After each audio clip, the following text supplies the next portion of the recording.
Good evening. I will now call to order the March 6, 2025 Board of Education meeting.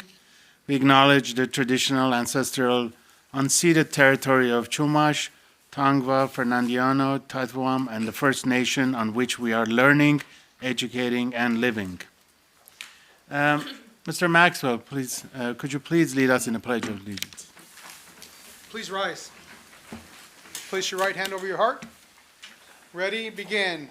I pledge allegiance to the flag of the United States of America and to the republic for which it stands, one nation, under God, indivisible, with liberty and justice for all.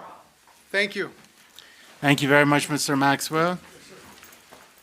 Ms. Quintero, please take the roll call at this time. Member Cano? Member Weisberg? Present. Clerk Tabbitt? Present. Vice President Ponser Kamkar? Present. President Agakanian? Present. We have 5 members present. We have quorum.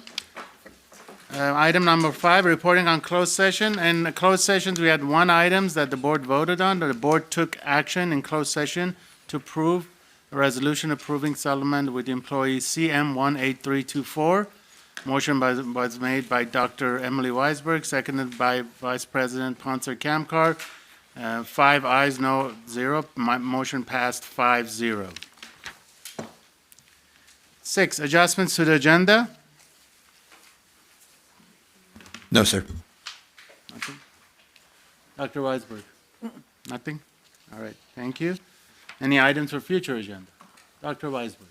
I have 2 things. One, I'd like to revisit the request that was made about renaming the Burbank High Library after Dave Thompson. I know it's been a little bit and there's been a lot going on, so I'd love to revisit that. And also would love to get a report back in regards to exploring childcare for staff during pre-service. I think it would also be interesting if it's an easy thing to find how many of our staff members use ATB. That would just be great to know. So that's all I got. Thank you. Thank you. Clerk Tabbitt? Mr. Cantwell, I'm gonna express what my needs are, and I'm gonna leave it up to you to figure out how to put that into a report form.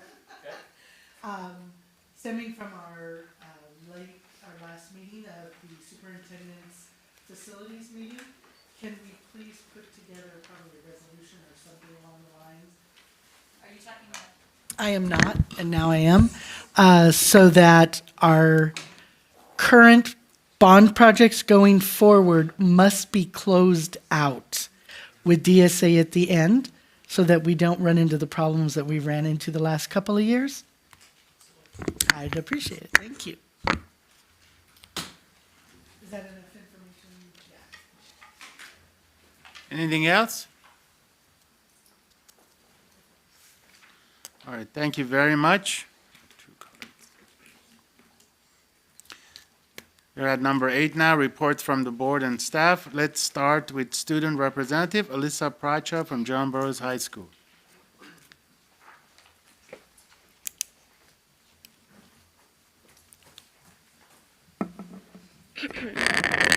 Hello and good evening, President Weisberg, distinguished board members, Superintendent Paramo, district staff, and members of the Burbank community. My name is Alyssa Pracha, and as the Vice President at John Burroughs High School, I'm excited to share my report on Thursday, March 6th, on our recent events and upcoming activities. Tonight, we are hosting our annual open house, welcoming families to explore our campus, meet teachers, and learn more about the programs, clubs, and activities that we offer. This morning, we had a special visit from Mayor Nikki Perez. She toured Burroughs and spoke with students, staff, and ASB members. It was a great opportunity to share our school's programs, from performing arts to student-led clubs.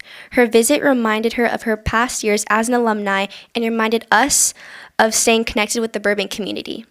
Tomorrow, we have the senior prom theme reveal, and there's been a lot of buzz around campus, and we're excited to finally share the theme in the quad for our seniors as prom season approaches. Last weekend, our choir held their annual pop show on Friday, Saturday, and Sunday. The performances were a very huge success, and it was incredible to see the dedication and talent of our students shine on stage. On Tuesday, we hosted the Burbank Burroughs retreat, where Burbank High's ASB joined us at Burroughs. It was a great experience for both schools as we exchanged ideas, discussed how we organize events, and brainstormed ways to implement new ideas and make our ASB more engaging. On Tuesday, girls basketball competed in the state tournament game at San Luis Obispo. Although we didn't win Tuesday's game, everyone is still proud of our hard work, determination, and team spirit for making it this far. We had an outstanding season, securing first place in the Pacific League and made it to the semifinals. Looking ahead, next Friday, March 14th, we're excited to hold our annual Spring Food Festival, an event that I am overseeing. And this event allows clubs to sell food on campus while still following the district nutrition guidelines and raising funds for their activities. It's a really fun way for students to showcase their clubs and unite with the school's community. So thank you for your time and continued support, and I'm happy to answer any questions. Yes. Yes. What time is your spring food festival? What are the hours for that? Our Spring Food Festival is from the beginning of lunch to the end of lunch. Yeah. And those hours would be? Sorry. 12, I think 12 to 12:40. Okay, thank you. Or sometime around there. Yeah. Wait, actually, sorry. I think it's like, yeah, it's later. Yeah. It's like 12:40 to like 1 something. Yeah. Okay. Thank you. Thank you very much. By the way, I do want to, let's have a round here. There you go. There you go. I do want to apologize for the background noise. Once again, we're having our meetings while there's construction going on. Dr. Prama, I will appreciate it. Maybe you want to talk to the city manager next time. Yes, sir. A heads up will be nice. Yes, sir. So again, my apologies. It's just construction. Next, we have Rose Elengesian from Burbank High School. Rose?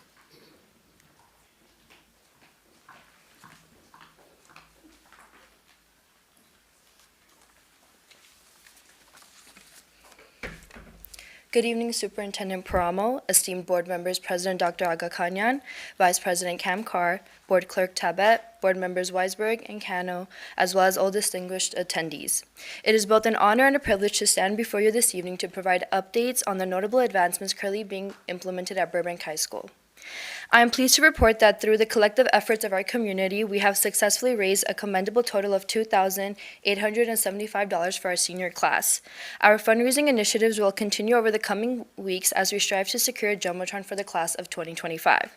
We believe that this enhancement will significantly elevate their graduation experience, providing an unforgettable occasion for our students and their families. Furthermore, our ASB elections for the next academic year are in the works. Recently, we hosted an informative meeting aimed at engaging students in the electoral process. We eagerly anticipate the emergence of new leaders who will bring innovative ideas and fresh perspectives, further enriching our school community and fostering a culture of active participation for the new year. In addition, it gives me immense pride to extend my heartfelt congratulations to the BUSC Color Guard for the outstanding achievement in placing third at HSA Round 1 competition, which was held on February 22nd in Rancho Cucamonga. Their unwavering dedication and commitment to excellence are not only commendable, but also serve as an inspiring example for all students. As we look ahead, I am excited to announce that the spring sports season has officially commenced. We eagerly await the upcoming competitions in baseball, softball, boys volleyball, swimming, boys golf, and boys tennis. The enthusiasm and commitment demonstrated by our student athletes are sure to make this season memorable and impactful, fostering teamwork and sportsmanship within our school. Thank you for your continuous support. Are there any questions? Colleagues have any questions? Thank you very much.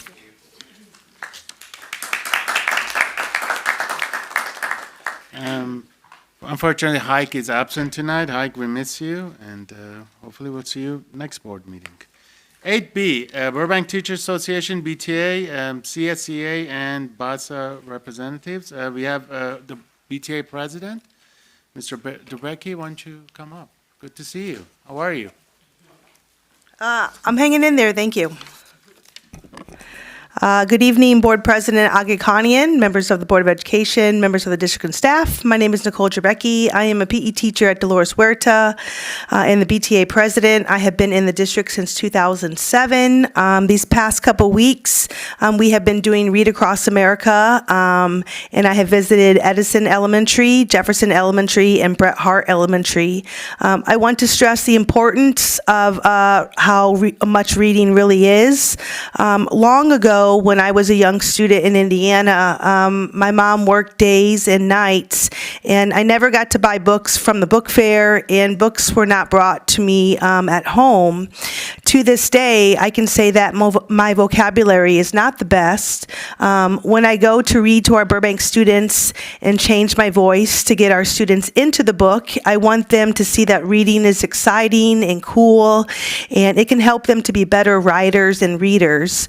We must continue to do our part to promote reading in our schools, no matter what the age of our students are. Now I want to share a few books that the Burbank Teachers Association have bought for our Burbank schools. This first book is called Aloha Everything, and I'm going to open the book so you can kind of see the illustrations. So as you see, very, very nice reading here, and obviously this is a student of color, which we like to have in our libraries. So all of our 11 elementary schools are going to be getting this book. We will send them to the librarians, and then obviously we stamp the inside of the book to let them know it came from the Burbank Teachers Association. I also have a book that will be going to our 3 middle schools. It is called A Duet for Home, and this is a New York Times bestseller. And I started to look at the words. Definitely looks like it's more geared towards middle school, which is great for our kids. And obviously, we do not forget about our high school students as well. And we have Looking for Smoke as well. And this is also recommended by the book club. So, even though I don't always get to visit our librarians, I think reading is very important. And I just think as a district, if we can continue to promote that with our principals, I think that's just great long-term for our students. I want to switch topics and mention that our RIF notices, reduction in force, that are going out to some of our members are devastating. I always hate this time of the year because you think you know our members very hard work for our students each and every day. And for some of our members, they are the only income to their families. I want our Burbank community to see that these programs that are going away or being reduced are BTA members. If our main problem is declining enrollment, low birth rates, and lack of affordable housing, we need to be out there in the community and talking to our big businesses, our small businesses, that they only need to work 10 hours in Burbank to send their kids to Burbank schools. When was the last time we have went to Providence St. Joseph Medical Center to talk to our employees about sending their kids to Burbank schools? I can think of the thousands of employees at Warner Brothers, Disney, Amazon, Netflix, Nickelodeon, IKEA, and multiple small businesses located in the city of Burbank. Is visiting their businesses hard work? Of course it is. How do we promote our TK and our K programs? It's all about having a strategy and having organizing within the BUSD office building. We also need our Board of Education members to help as well. Our community needs to see that we are lacking revenue. We do not have enough homeless and foster and English language learners to qualify for concentration funding. We are a blue-collar city. We are not like La Cañada or Beverly Hills or Glendale. I know most of the community has sent their kids to Burbank schools, but those kids have now graduated, and those families that still live in Burbank, we really need your help. We don't have 17,700 students anymore. Those days are long gone. We will need all the Burbank residents to help our schools in the future. We have given those high property values that you all have been enjoying, and the success of our BTA members are doing that each and every day in the classroom. Our population is changing, where more students are are new to the English language, how do we support them? We support them by having our Burbank community stepping up to find us new revenue to make our schools great for the future. It takes a village is the old saying. We should do our part to help our Burbank community and help future Californians, which are our Burbank students. Is that not the goal in life? To do good in life and pass it on to others. In conclusion, I believe that this can be accomplished, and all it takes is hard work from everyone involved, parents, teachers, community, and BUSD staff. Thanks for your time tonight. Dr. Weisberg. As always, thanks, Mr. Becky. We spoke pretty recently, Dr. Promo and I, and a couple other board members, I think, about generating just the list that you read off, actually. And I want to add to that list that we also are reaching out to all of our union partners. So the suggestion that you made about reaching out to our larger business and our union brothers and sisters has been one that we are taking up in order to make sure that everybody knows about the 10 hours per week.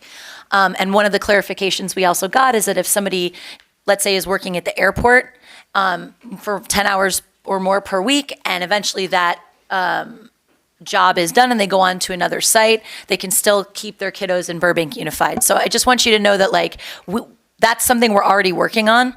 I don't think any of us are afraid of doing that hard work. We're working on a flyer, but we're starting to reach out to all of those organizations. I'm glad that we're on the same wavelength on that. And definitely we'll check back in with you to make sure that we're hitting all of the businesses that you mentioned, but I think that was on the list that we created. So just want to say that that is something that we, as the board and the district are absolutely working on, and I'm grateful for you for not just offering up challenges, but as always offering up suggestions.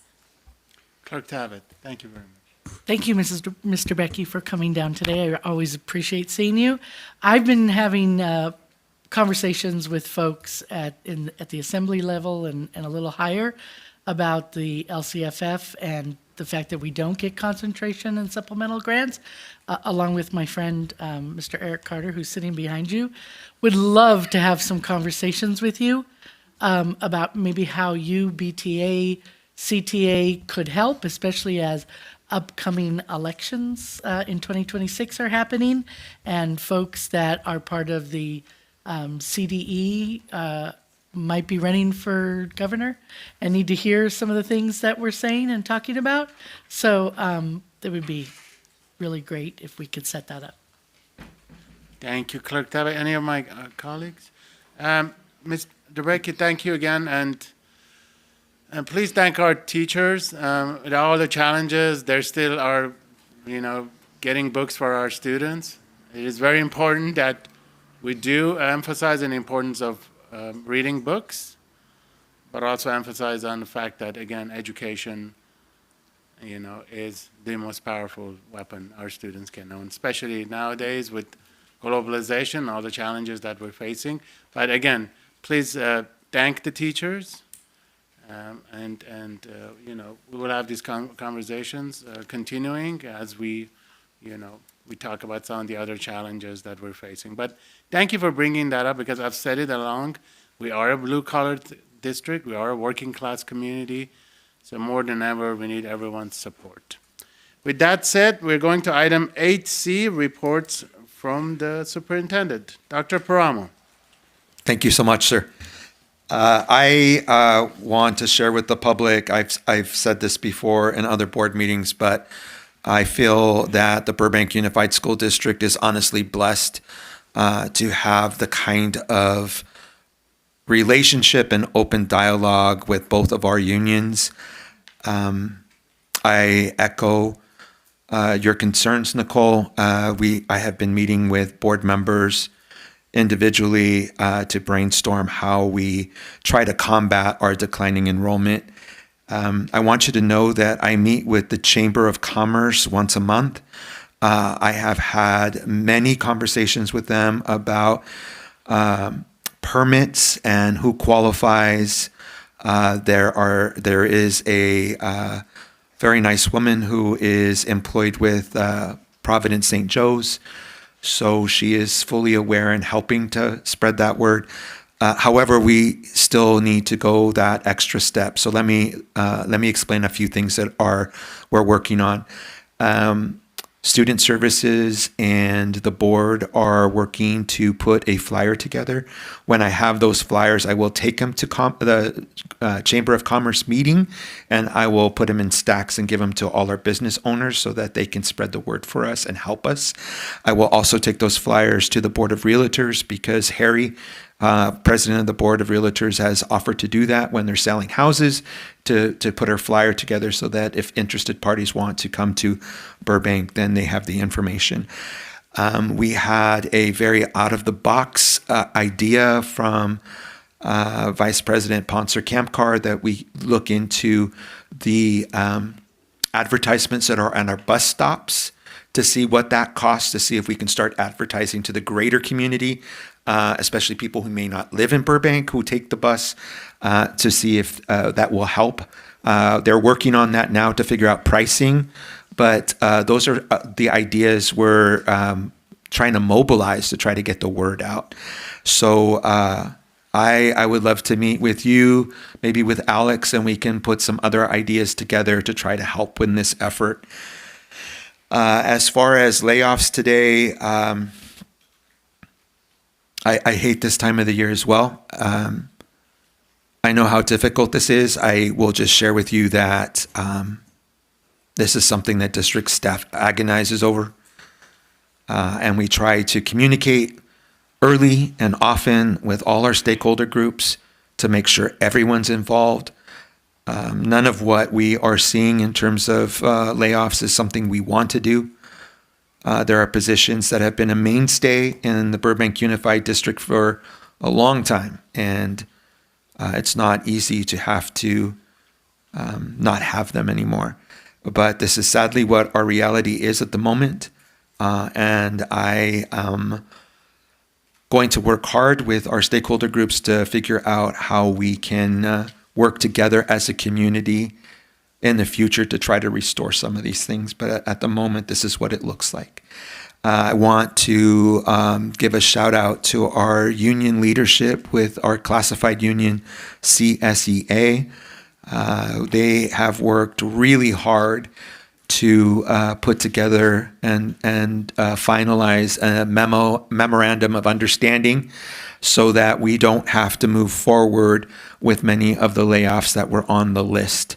The reason why we put them on the list is we needed a mechanism to be able to adjust their hours for next year in terms of what time they started their day. And the timing was so tight that we had to err on the side of caution and put them on that list. But because we have been able to solidify an MOU, those are going to come off. And there's an amended list. So I just want to say thank you to our classified members for being patient. We tried really hard to circumvent this, and this is just how it played out. So I appreciate your patience, and I'm hoping that our community, who was very concerned about this, realizes that we're not having to move forward with some of those. And I just want to say thank you for that and for being patient with us. My final comments are, there is no board meeting next Thursday, March 13th. We had that scheduled because oftentimes we need an extra board meeting when we put the second interim budget report together. We are going to actually present that tonight, so there is no need for the March 13th meeting. Our next board meeting will be on Thursday, March the 27th. Thank you very much. Thank you, Superintendent Dr. Paramo. We are now at the item number 9, requesting to address the board, public communications. Any individual or group representative present this evening may address the Board of Education on any agenda items or any subject within the jurisdiction of the school board by completing a white request card. You still have time if you want to do it. And turn it to Ms. Quintero. Speakers are requested to state their name prior to speaking to the board. No more than 5 minutes may be alluded to each speaker except by unanimous consent of the Board of Education. The superintendent may refer the matter to the proper department for review. the district is providing alternatives to in-person attendance for viewing and participating. I believe we have 2 virtual speakers. All right. First, we have Sunki Park. Sunki Park, are you there? All right, neither of them are there. We do have 2 speakers. First speaker is Avo Elengesian from Burbank High School, ASB.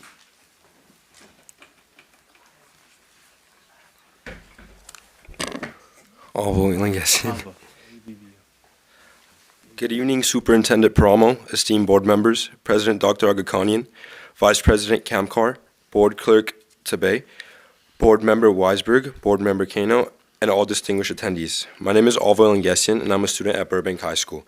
You may be thinking my last name sounds familiar. That's because the representative of Burbank High School is my sister, Rose.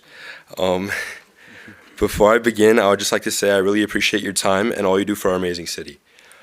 I'm here today to speak with you regarding serious concerns about the ASB program at Burbank High School. I want to emphasize from the start that my intention is not to cause conflict, but to advocate for fairness, transparency, and a healthy learning environment for all students. I have been involved in ASB since elementary school, continuing through middle school, and now at Burbank High School. I have always loved contributing to my school community, promoting school spirit, and fostering a positive environment for students. Throughout my years in leadership, I have learned the importance of student voices being heard and valued, which is why I'm standing here today. Over the past year, I and many of my peers have experienced a concerning shift in the ASB program. It has become increasingly clear that the current leadership is not fostering the open, supportive, and inclusive environment that ASB is meant to be. Students feel their voices are not heard, and decision-making is often dominated by the advisor, leaving little room for genuine student leadership. Many students have come to me privately to share their experiences, expressing fear of retaliation or being targeted if they spoke out openly. I've tried my best to be a voice for those who feel unheard, but it is difficult to make progress when the person in charge does not welcome challenges or differing opinions. It often feels like the decisions are being made unilaterally, leaving students with little say in what is supposed to be a student-run organization. I, along with my peers, took action by presenting a petition signed by a significant number of ASB members to the administration of Burbank High, hoping to address these concerns. The petition outlined issues such as inconsistent grading, lack of transparency, and instances where students felt dismissed or unfairly treated. Despite this collective effort, no meaningful changes occurred. Following this, I personally met with the principal, presenting over 20 detailed statements and specific pieces of evidence showing patterns of discriminatory and unfair practices by the ASB advisor. These included not only my own experiences, but also documented surveys, written confessions, and collected proof from other ASB members and their parents. These examples showcased biased grading, favoritism, and instances where students felt targeted. Unfortunately, despite this concrete evidence, nothing improved. The responses remained vague and the issues persisted. What is most concerning is that despite all of these efforts, it feels as though nothing has been done to address these serious concerns. Each time we bring up these issues, we are met with reassurances, but no concrete actions or investigations seem to follow. The lack of accountability only deepens the feeling that our voices are not being valued and that the current environment will remain unchanged. A significant issue is the inconsistency in grading. Many students, including myself, have had our grades lowered without a clear or justifiable reason. I have worked hard, contributed to events, and consistently participated in class, yet my grades did not reflect my efforts. Other students with lesser participation and effort received higher grades, leading to confusion and frustration among many of us. Students have shared comments like, "Yeah, I don't know how I got an A, but you didn't," highlighting the confusion and lack of transparency in grading practices. There have also been numerous specific incidents that exemplify the ongoing issues. The ASB advisor questioned the validity of my grandmother's death, an incredibly personal and hurtful topic. He also asked my sister Rose if I was fit to be an ASB, despite my history of active and positive participation in leadership roles. The advisor has made inappropriate jokes during school events, including suggesting uncomfortable and untrue things about my personal relationships. I have been accused of sexual harassment over a lighthearted interaction with a friend, despite other students engaging in similar behavior without facing any consequences. The accusation felt baseless and targeted, contributing to an environment of anxiety and stress. There have been countless instances where I was shooed away or not allowed to speak during conversations with the advisor. These interactions contributed to a culture where my voice and the voices of other students felt silenced. A former student shared in a written statement, "There were also 2 instances where Avo was being yelled at so bad I personally got uncomfortable and needed to leave the class." Parents have also expressed serious concerns. One parent described how their child came home in tears after being dismissed and ignored when addressing legitimate concerns about grades and participation. The parent wrote, "Mr. Mercado told my daughter it was not his responsibility and directed her to the office, only for the office to inform her it was, in fact, his responsibility. When she returned to clarify, he refused to cooperate, saying it wasn't worth his time." A significant and recurring sentiment among students and parents is that the ASB advisor is not fit to hold this position. Many feel uncomfortable and fearful in his presence. Numerous written confessions highlighted the lack of patience, empathy, and professionalism displayed by the advisor, contributing to a toxic atmosphere where students are afraid to express themselves openly. The advisor's unwillingness to collaborate with students and his tendency to dismiss their ideas has made many feel as if ASB no longer a student-running organization. The unfair treatment extended beyond grades and participation. I was not allowed in the ASB storage room without an escort, a rule that did not apply to other students. I was reprimanded for cussing, while other students openly used similar language without consequence. At one point, I was even placed on ASB probation for my behavior without a clear or fair explanation. There have been situations where I was not allowed to stay in the ASB room, accused of stealing without evidence, and singled out for eating lunch in the room, despite it being a common practice. These incidents are not just about small misunderstanding. They represent a broader pattern of unequal treatment, lack of professionalism, and an environment that is not conducive to student leadership or well-being. Many students have described feeling uncomfortable or even fearful in the ASB class, which should be a safe space for leadership and creativity. The ASB program should be a space where student leadership thrives. It should empower students to take initiative, make decisions, and learn from experiences. However, the current leadership approach has created a culture of hesitation where students are afraid to speak up due to fear of retaliation or being unfairly treated. It is important to note that the issues go beyond just my experiences.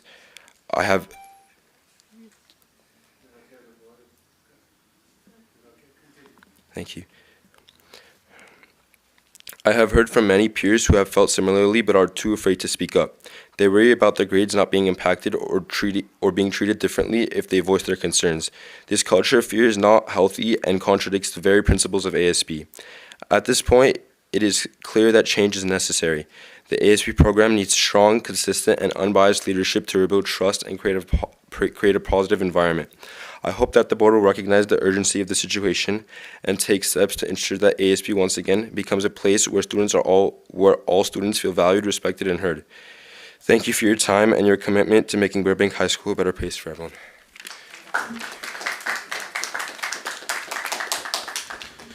All right, next we have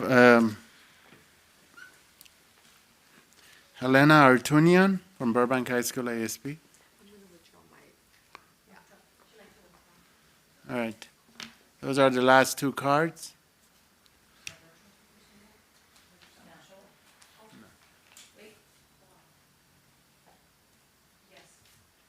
Which? George, is it Garabigi? Yeah, you're on, George. Can you hear us? Hello, everyone. Okay. Can you hear me? Yeah, we can hear you. Awesome, great. Sorry I was a little bit late. It's raining, my roof is leaking. But I've never done this before, so I apologize if I'm not addressing everyone correctly. Hello, board directors and administration staff. I hope I said that right. I'm George Garabigi. I'm the systems analyst for the Technology Services Department. I'm here today to talk about Rick Vonk. I'm sure most of you know who he is. And if you don't, he is the now retired 30-year director of IT. I just wanted to spend some time to talk about him and his legacy and what he did for the school district and especially what he did for our department. Basically praising him for everything he's done for us, both professionally and personally. And I wanted to thank him. I don't know if he's watching this or not. It doesn't really matter, but he deserves it. He wasn't just our director of IT. He wasn't just our manager. He wasn't just someone who we addressed our concerns and worked to. He was our good friend. He was our leader. He was a person that we trusted, spoke to every single day, and had a relationship as if we were a family. And I just want to emphasize that part because IT is a very special sector in that I've worked in private sectors before. In IT, you basically fear for your job every day. You pretty much expect to be fired the next day or laid off if you're in the private sector, and you're expected to work 24/7. It's kind of nuts. But when I joined this team about almost 2.5 years ago, and before this, I was a technical specialist 2 in 2017 to 2018 in the same department, and Rick was still my manager back then. Rick was he still is the only person that I've ever reported to that would literally walk up to me and the rest of our team at 3:59 p.m. and tap his watch and go, "Okay, what are you guys doing here still?" And he took the time to talk to us by just walking over to our cubicles and our desks. He always had his door open for us. He always listened to us. And we never had any kind of reservations about talking to him out of fear of retaliation or fear for our jobs. I mean, this man was our very good friend, and he will still remain our leader and good friend. So I just have nothing really else to say. I just wanted to praise Rick Vonk for everything he's done. And I hope that the board and administration staff recognizes that as well. We wouldn't be here as far as the district goes, and the amount of effort that he put into making everyone safe and secure and looking after the students and the teachers and the faculty without Rick. And a lot of the things that he's done, and IT is a thankless job, but everything he's done, some of you may know what he's done, and the scope of the things that he's accomplished might not be well known, but I don't want to go too far into this. I can't see my own timer right now, and I don't want to overspeak, but I just wanted to, basically sing praises about Rick Vonk, and yeah, that's it. Thank you so much for my time. Thank you, George Garabigi, for those positive, nice comments. We do miss Mr. Wonk and Vaughn. Yes, do I say? What do I say? Oh, sorry. And maybe the city of Burbank can hire you. The IT is still down. Is our network still down? Oh, we're up? Okay. All right. I'll take that back. Well, actually, never mind. All right. Now we're going to superintendent's comments, 9B. Okay. Thank you very much. Avo, I'll start by sharing some of my thoughts. First, I want to say that you're very impressive. I'm sure it wasn't easy for you to come up and share what you had to say. But you spoke so articulately, and You honored us by being respectful, by dressing up, and it's very impressive. And I don't take that lightly. This is obviously very important to you, and you've shown that. I want you to know that it's important to me, and it's important to the board as well. Here are some words you used.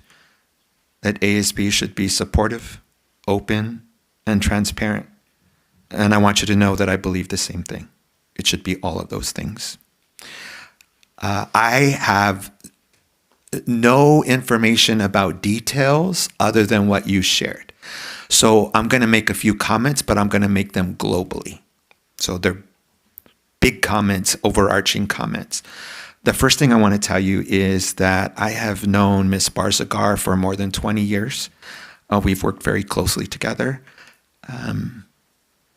Selecting her to be your principal was deliberate and strategic. And if you ask me what the number one reason is, it's because she loves the kids. She absolutely loves the kids at Burbank High. She's where she wants to be. That's not easy to come by. So I'm saying that to you, and I'm saying it publicly because I trust her.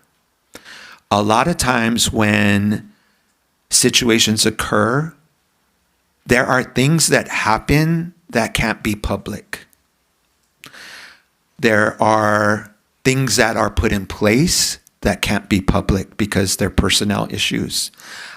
I don't know what those are, but I'm telling you, as a principal, a longtime principal, middle school, high school, I can tell you that there were a lot of things I would do behind the scenes that I just couldn't tell you because it's confidential, because it's a personnel issue.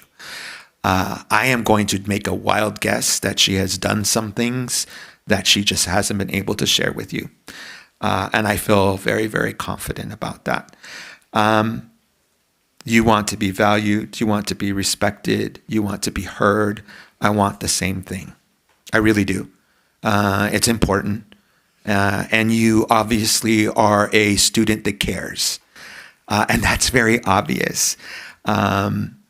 It seems to be obvious about your whole family because you have a sister who's very impressive as well. I am going to ask Dr. Macias to go down to Burbank High and to meet with ASB members. And I will ask him to meet with ASB members alone, without your ASB director, without your principal, so that you all can feel comfortable that you're giving him information. And I've also worked with Dr. Macias for more than 20 years, and I trust him as well.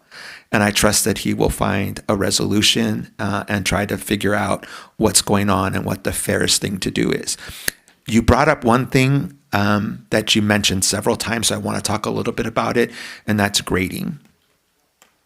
So what I want to share with you is that by virtue of a teacher being licensed by the state of California, they have complete autonomy to their grading. I don't get to tell them how to do it. I don't get to tell them to do it different. Their certification makes them the person in charge of their grades. What we can do, what you're entitled to, is you're entitled to have a rationale for a grade. On what basis did I get this grade? And that should be made known to you, and you have the right to understand that. I will ask Dr. Macias to look into that because the only time that the district can step into a situation like that is if there is clear discrimination. So, and I'm not saying there is or isn't, but that's the only time we can get involved with the grades. Otherwise, it's your teacher's decision. So we'll look into that because I want you to feel comfortable with that as well. And you have a lot of support here tonight. That's pretty impressive. So when Dr. Macias goes to school, he will meet with all these folks and make sure that you guys are heard and that he is able to figure out what's going on and what the best move is moving forward. George, I couldn't agree more. For me personally, I will tell you that Rick Vonk made me feel like he supported me. He made me feel like he wanted to do a good job to make me look good as superintendent. I felt that strongly. I also know that he is the kind of leader that led from his heart, and he had a heart for the kids, and he had a heart for Burbank. I also know that he has been working tirelessly for many years. When Rick met with me to tell me that he was going to retire, there was an aspect of joy in that he can finally vacation, travel, relax, and enjoy retirement. And that made me feel very happy because he looked genuinely happy. So to the IT department, want you to know that I recognize how important of a leader and friend he was. And to Rick, if you're watching, you are very much appreciated in the Burbank Unified School District. And I honestly wish you the best time traveling, because I know that you were excited about that. And I hope you're having a great time. Thank you. Dr. Weisberg. Thank you. Avo, thank you so much. I don't know about you, but when I get up there to speak, it's terrifying, like legitimately. So kudos to you for getting up there and doing that. I also think, you said at the beginning that you didn't want to create, I can't remember the exact words, but something like not wanting to create trouble. But what I heard is not somebody who's trying to create trouble, but somebody who's advocating for something they care a lot about. So I want you to know that that's how I received it, is that you're saying, look, I really care about ASB.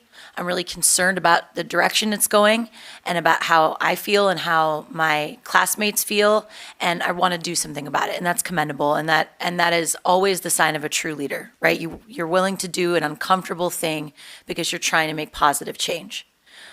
So that's a testament to who you are. I know that Dr. Macias is the right person for you to sit down and speak with, and I'm glad that, it sounds like Dr. Pramo's suggestion is exactly the same one I would have made, which is to have you have an opportunity to speak with him without concerns about, censoring yourself or being afraid of what you're going to say. And I think, what's nice about having Dr. Pramo and Dr. Macias at the helm, Dr. Knappich and everybody here, is that there's no culture of retribution. You should feel safe and supported in being able to speak your truth about what your experience has been. And I think that's why Dr. Pramo's suggestions were outlined the way they were. So you can all feel really safe in communicating with Dr. Macias what your concerns are. I mean, it sounds like you've done a lot of legwork, right? You have a lot of information that you've collected. And I know that Dr. Macias will absolutely be looking at that as well. So what I want you to take away more than anything is that we all heard you, and that this was worth coming down here and doing something difficult.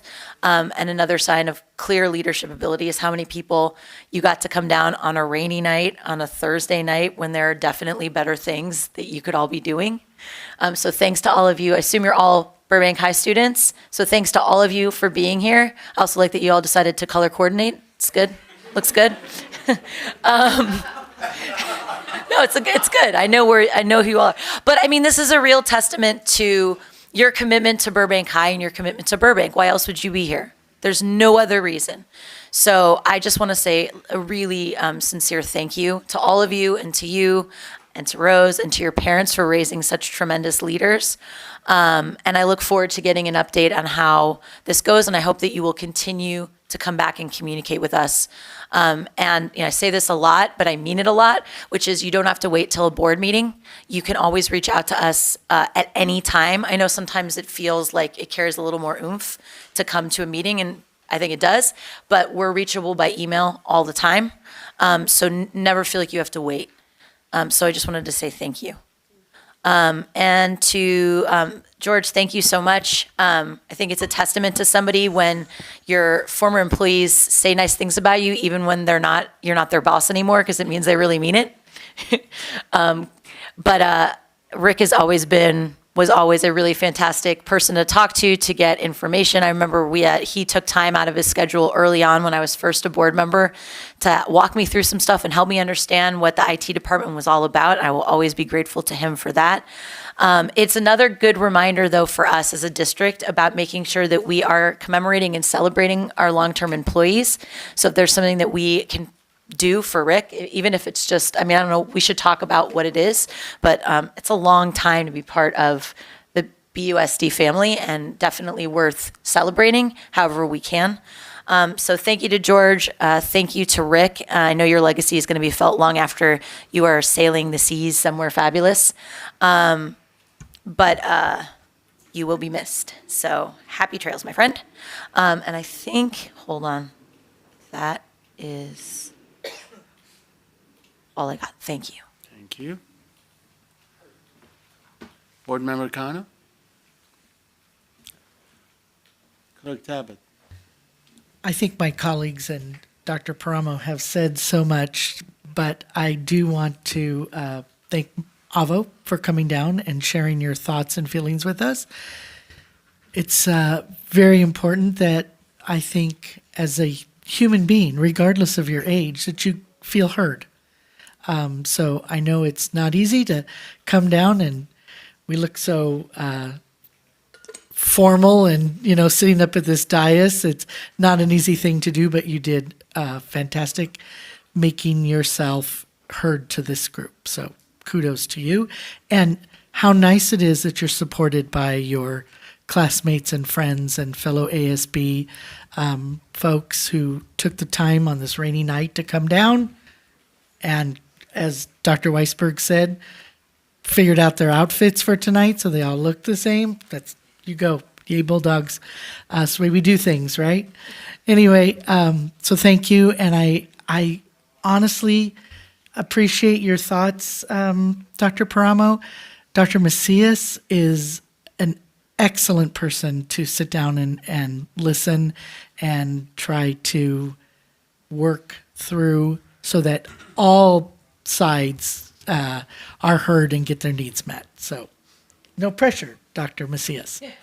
And then to George, who called in, I too, George, am a big Rick Vonk fan. I think Rick was so instrumental in the success of our previous bond prior to this one we have, in getting, even though he came in midway, in getting our classrooms and our sites, how do we say it, IT ready for that time frame. He was fabulous. He was great to work with, always accessible, and I know he's been here for 30 years, but it's still a big loss for us. So whoever has the opportunity to replace him has some mighty big shoes to fill. So thank you for taking the time to call tonight.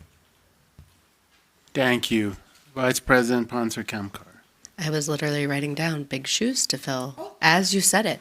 I think, so I'll start with George. Just thanks for calling in.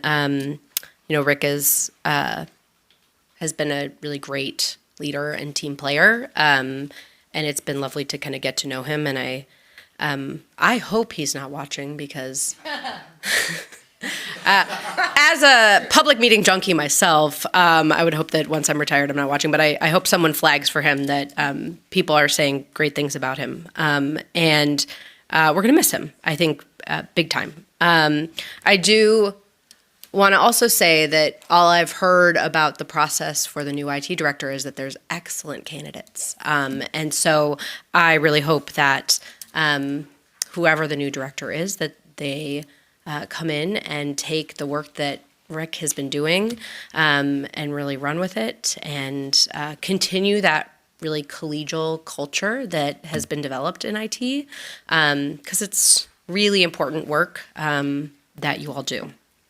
Avo, I don't have much to add except for thank you for coming down. That was really brave. And thank you for really bringing everything that you had to this conversation. And I hope you'll continue to speak up and that you'll engage with Dr. Macias. He's the right person for this time and this issue. When we met last week with our 5-Star Coalition, which is a number of other districts, Glendale was actually mentioning that they do a official scheduled board meeting where they talk about student voice. And that was, I knew I had something that I wanted to add for future agenda items, and that was it. But Avo, you reminded me. because I think it's so important that we hear from students, not just on ASB and how decisions are made and how decisions are made about students and with students and for students, but other issues that students are facing. And so with the permission of my fellow board members, I'd love to add that for a future agenda item, doing a student voice panel, because there's so much that we can learn from you all and that I want to hear. So thank you so much for coming down. Thank you, Vice President Ponzer Kamkar. So to Mr. Langesian, first of all, thank you for being here tonight. You sounded like an attorney and dressed like an attorney, so good for you. I also want to thank your mother for being here. It's very important that your voice is heard because, you know, personally, when I came here, I went to high school for 1 year and I felt like my voice wasn't heard. And my parents couldn't be there because they had language issues. So it's refreshing to see individuals like you who are courageous enough to come forward and bring these concerns forward. Now, I can tell you this board, if you watched our past meetings for the last several years, I'm sure you did every second Thursday of every, it's been very, very open to ASB and our student representatives. We're actually one of the few boards that actually allows even some of the representatives to come and speak. And so our student representatives. So it's a good thing. And I'm sure that you're in very good hands with Dr. Macia and Superintendent Paramo. And I'm also very happy our friends are here. Love the color coordination. That's what my closet looks like. It's all. Yeah. But it's important that you're here to supporting your friends. You know, it's challenging times for us all, but also for our students right now. What's happening. So it's refreshing to see individuals come forward and really want their voice to be heard. So thank you for doing that. I am certain we will have a follow-up on this. And again, as my colleagues, Dr. Weisberg said, we're always here. You can always call us, email us, and we will sit down and talk to you. So thank you for bringing this forward, and thank you for a very elegant delivery. That was very well done. So, and then, of course, I've already thanked Mr. George, and did I say it right? Bonk? Bonk. Yes. Well done. I got it? Yes, thank you. So, yeah, we're going to miss you. Yes, I hope you're not watching this. I'm sure you are, but, you know, no. So thank you very much, and that concludes, by the way, it's section 9C. You all can go home now if you want, everyone. Thank you very much. All right, we're going to item 10, new and unfinished business. All right.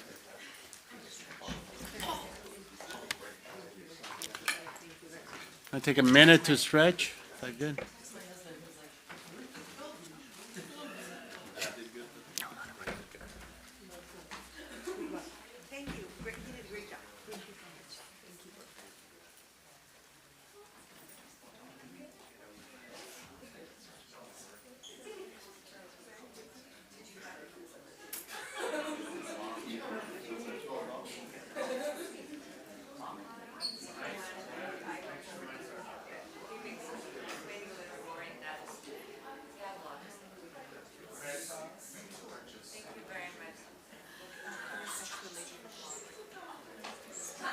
All right, did my colleagues stretched? We're good to go? Yes. We're all stretched. 10, new and or unfinished business. 10A, adoption of resolution 24 to decrease the number of certified employees due to the reduction in particular kinds of services. Ms. Rodchenko. Okay. Can you hear me? So, hi, everyone. This is always the most difficult part of my job. The next three resolutions are various resolutions of positions that we're either eliminating or reducing. This first resolution, 24, is for the certificated staff. These are not people, but rather positions, particular kinds of services that need to be reduced. Our enrollment decline is largely a result of lower birth rates and smaller income in kindergarten classes that it has occurred over the past 7 years. which is leading to where we are today. We also have a loss of one-time funds, especially during COVID, that has contributed to our fiscal stabilization plan that was adopted in June of 2024. So to the resolution itself, there are 37 positions listed. The top 2 positions are BASA or administrative positions that are certificated, the Coordinator of Child Development and the Director of Human Resources. The remaining positions, the counselor, all the way through the curriculum specialist. One good, if you say good point in this, although there are 35 positions in the bargaining unit for the BTA members, only 11 actual teachers will be affected by these layoffs. So those notices will be delivered. As you know, this is a March 15th letter. This is a preliminary letter between now and really all the way through August and beyond.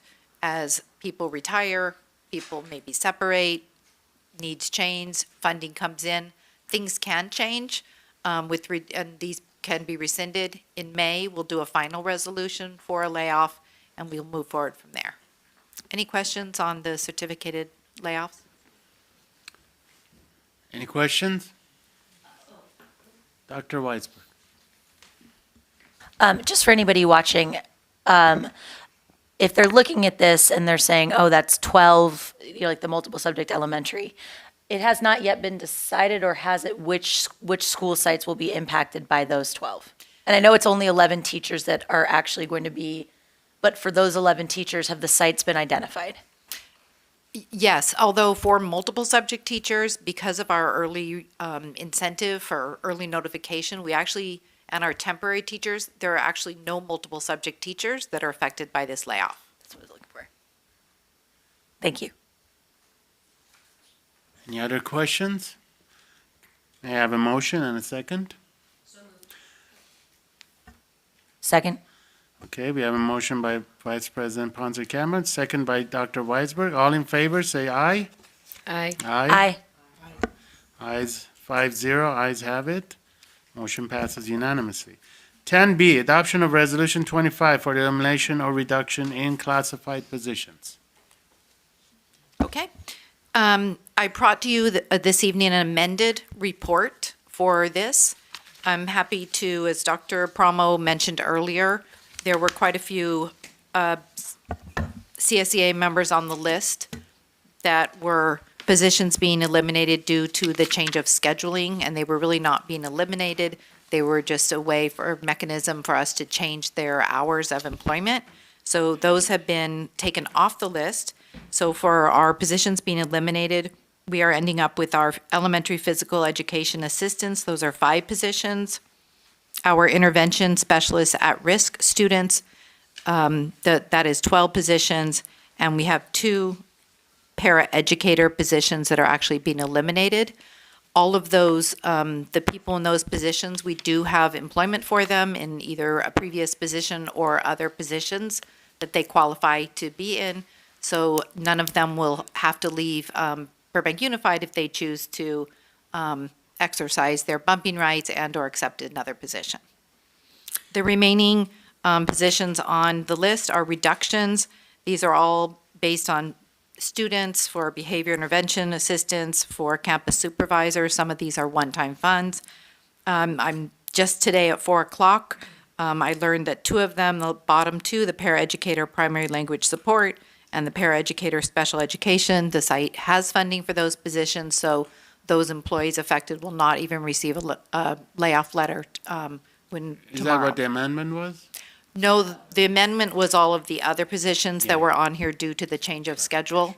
But, so things happen between now, again, and May 15th, and even all the way through the summer, where we, as funding comes available and things change, we're able to hopefully add some of these reductions back. Thank you for clarification. Vice President Ponce Camcart, then Dr. Weiss. For the last 2 positions, is that an amendment that we should make from the dais? No, I know we don't need to, but would it be helpful for it to be like officially not on there? No, Okay. we don't need to do that. Okay. Thank you. Okay. two quick, so just as a point of clarification for where it says positions reductions, that's hours. So I just want to make sure that. That's correct. Great. To echo what you said, these are excruciating. I mean, if people are watching this, you know that this has been months and months and months of conversation with our union partners. It doesn't make it any easier because they're not just positions, they're people. I want to clarify, and I think Dr. Promo, you can help me with this, that the positions and the reductions are the ones that we've been talking about in all of our LCAP meetings. They're not new. And I would love for you to explain a little bit for people who weren't on those email lists this week, why it looked like there were so many people getting noticed when in fact it wasn't the case. Sure. For the 25-26 school year, there is the potential need. Well, there's actually definitely a need. We just have a little bit more time to figure out what exactly it looks like. But there will need to be an adjustment in the start time for some of our classified folks. And that is because we are trying to bank minutes so that we can provide our teachers with the correct amount of time to adequately prep for class, since they're now going to have to do PE, since we have to lay off PE teachers. So because of the constraints of the contract, I can't just adjust hours. I can't just say, you need to start 15 minutes early. I can't do that. So the only mechanism I had to be able to ensure we could do that is to lay those folks off. Now, that's a tricky word because we were going to lay them off, but we had every intention of bringing them back, but bringing them back at a different hour. So it's the change in hours is not them getting less hours.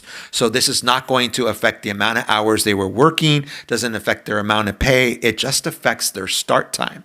So we had to put this on the layoff list to be able to do that. In the meantime, CSEA was working really hard behind the scenes to get an MOU signed, and they did that. And because they did that before this meeting, we were able to cross those out and not have to move forward with all of those. So when you see the list for classified and you see the strike through, it's because we no longer have to keep those on the list. We're able to pull those back because we now have an MOU. As far as the other positions, yes, many of these we've been talking about since the start of the school year because they're reductions that have come from, for example, reductions that came from the LCAP because we needed to reduce money there, and we also needed to reduce because we wanted to provide additional services for kids. And because we didn't have the money for that, in order for us to do new things in LCAP, it meant we had to make other reductions and cut further. So those are things we've been talking about for a while now.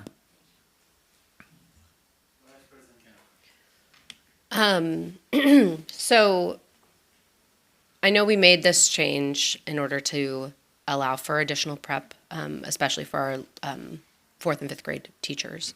At what point are we then making that timing change to the school schedule official and communicating that out to folks? Because I make up that really nobody outside of this group and essentially negotiators on either side for the union knows about that. Yeah, so this has been ongoing discussion with our negotiations team, both with our teachers union and also with district staff. And I can tell you at the district level, this is daily conversations. Today I had probably a 45-minute conversation with Dr. Kanapik, who presented me with 6 different options of what schedules can look like and what the instructional minutes would be and yada, yada, yada. And so those things need to be presented to the teachers union to be able to figure out what is going to be the best thing to serve our teachers. But I also, I don't want to be the only one commenting. Mr. Cantwell is the chief negotiator, and I'd like him to have an opportunity to fill in any gaps that I may have missed.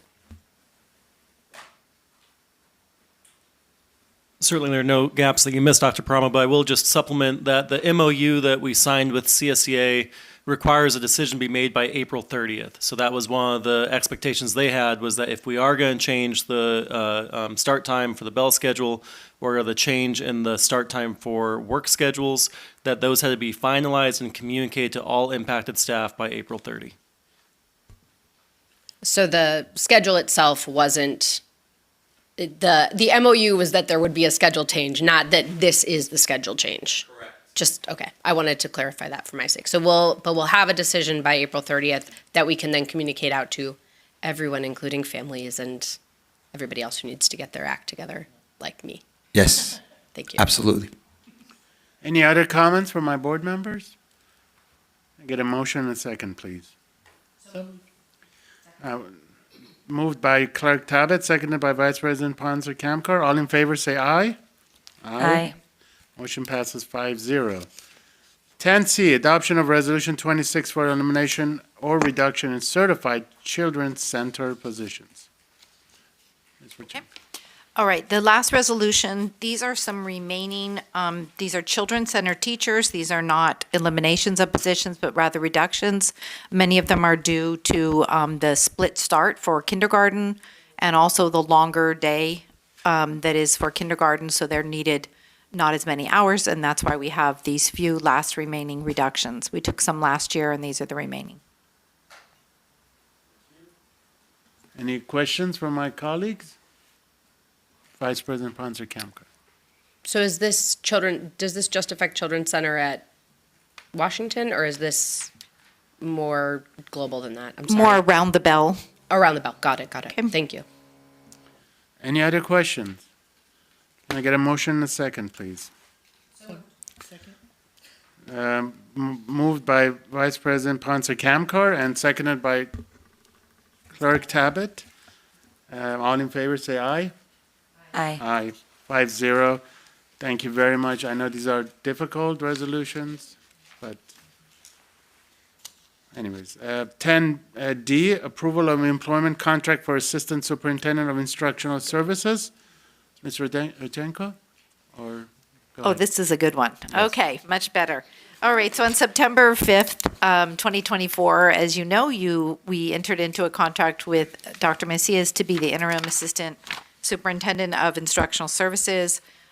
We have Dr. Young, who was in the position, recently resigned from her position, and so therefore, we're moving forward with offering the assistant superintendent of instructional services to Dr. Macias, and attached is his contract for the next 4 years. Dr. Weisberg. I want to begin by saying, yay! I don't know what more to say because I'll legitimately get emotional, but I constantly call Dr. Macias a unicorn, and I mean it. I think he's the heart of this district, and the work he has done, for people who don't know, he's been doing essentially, every one of our 7 people who run the district essentially do the job of 8 or 9 people, and that's not an exaggeration, and Dr. Macias does that as well, and he does it with empathy and kindness and humor and skill. I learn something from him every day, and I'm just so grateful that this opportunity came around and that he is here to take it, and I just cannot wait to see the transformative things he does with our district in his new role. Any of my colleagues? Yes, Clerk Tabbitt. I have to chime in because Dr. Macias gets what some of the things I'm so passionate about, and that he so understands Burbank. Did I say that right, Dr. Macias?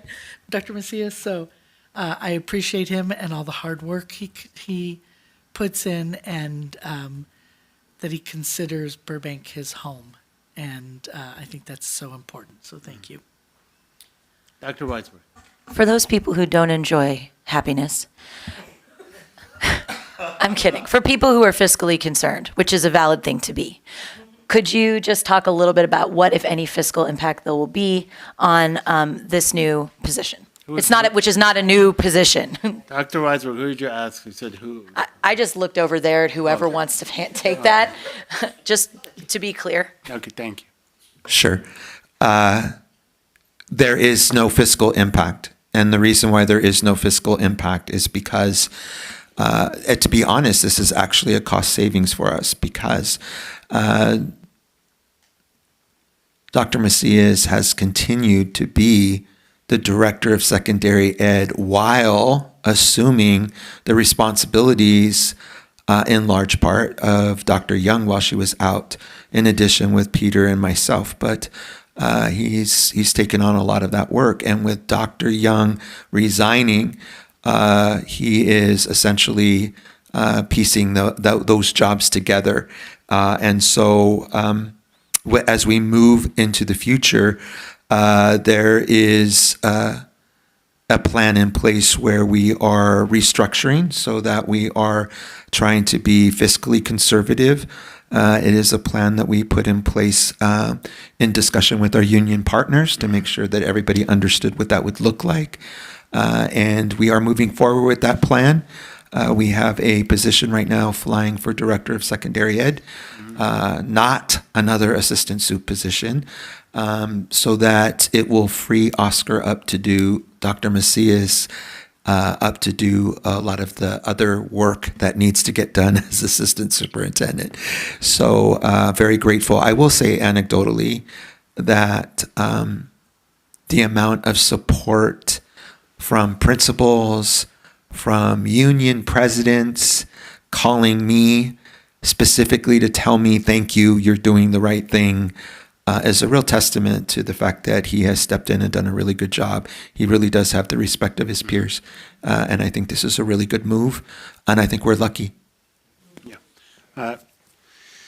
Thank you. You are doing the right thing. And Dr. Macias, first time I went to Luther, he invited me there. Thank you. And when we talked about leadership, I thought that was kind of outside of the box thinking. And look, he's worked so hard, his USC colors are turning orange to Pepperdine. So, I'm just kidding. Sorry. Yeah, you can. Thank you. All right. Can I get a motion and a second, please? So moved. Moved by Dr. Weisberg and seconded by Vice President Ponser Kamkar. All in favor say aye. Aye. Aye. Congratulations, Dr. Macia.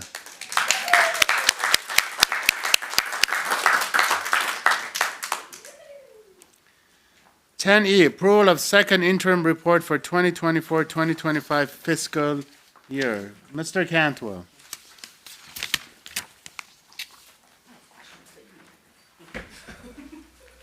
Looks like it's already up.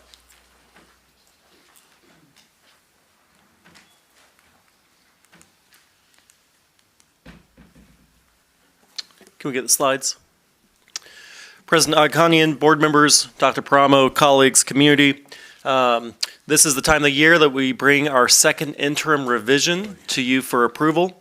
As a reminder, just to give ourselves a reference point of where we are in the budget cycle, we adopt a budget in June tied to the state's adoption, which happens concurrently. We're adopting a budget typically within a day or two of when we actually find out from the state what they're adopting. In December, while we're updating the budget throughout the year, December is when we bring our first interim revision for board approval. March 15th is when we bring our second interim, and you will see the unaudited actuals from this fiscal year in early September.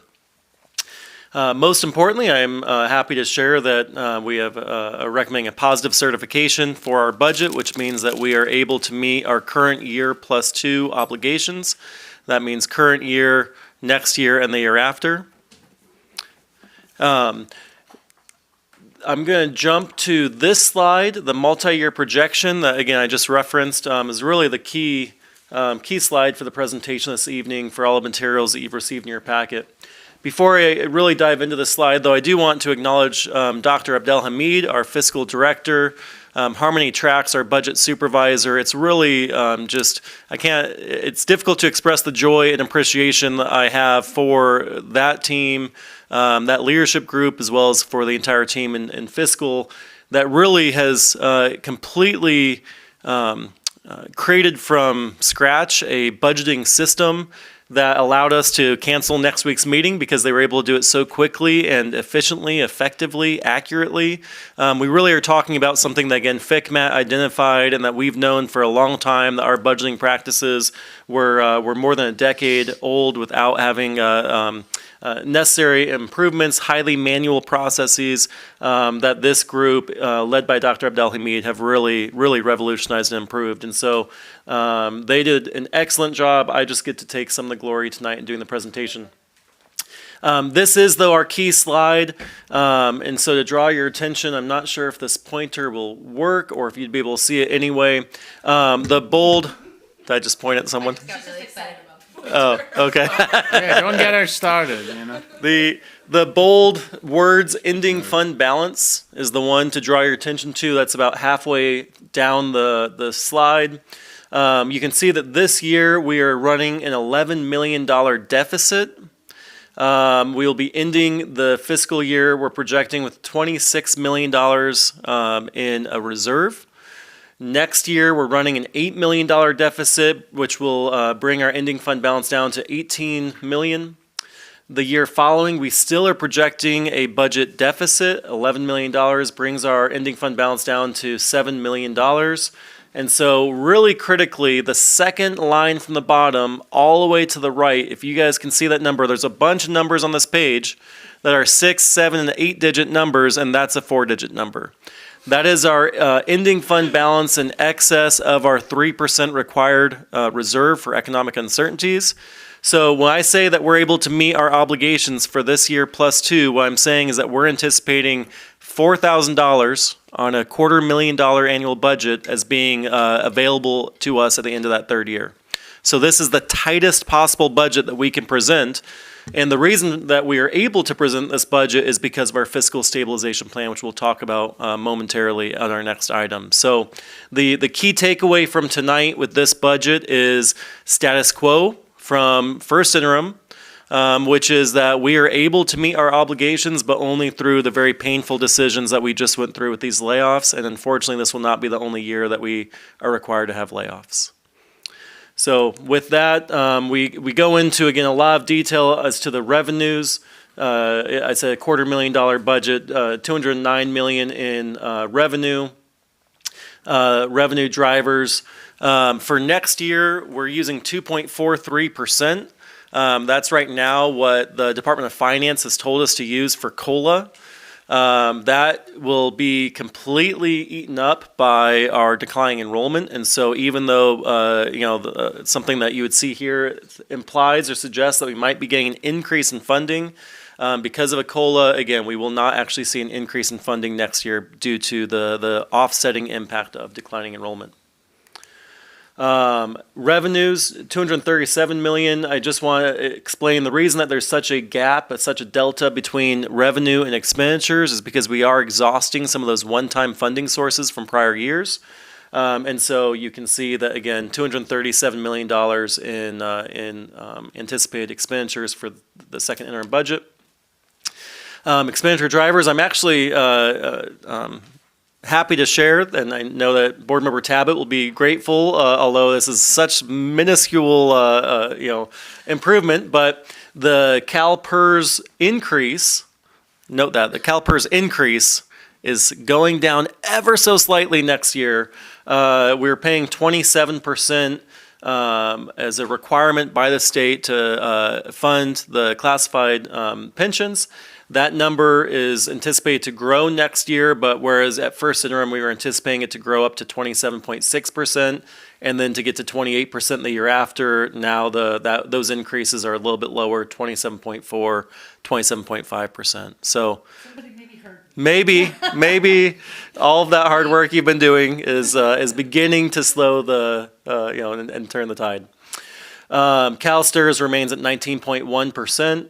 As an employer contribution, that goes on top of what our employees also pay.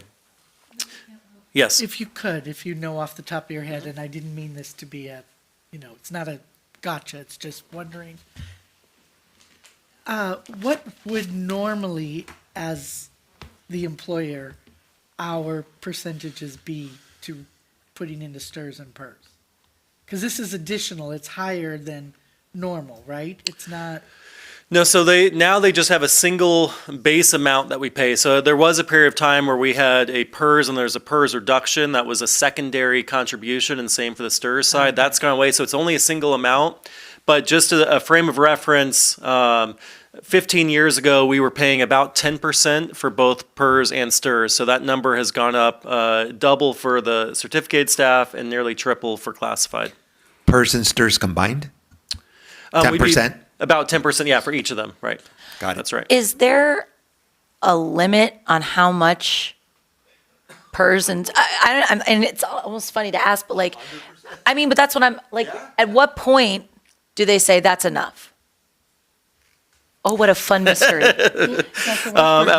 that's part of the problem. Right. And we don't know, no one's ever said when it'll land.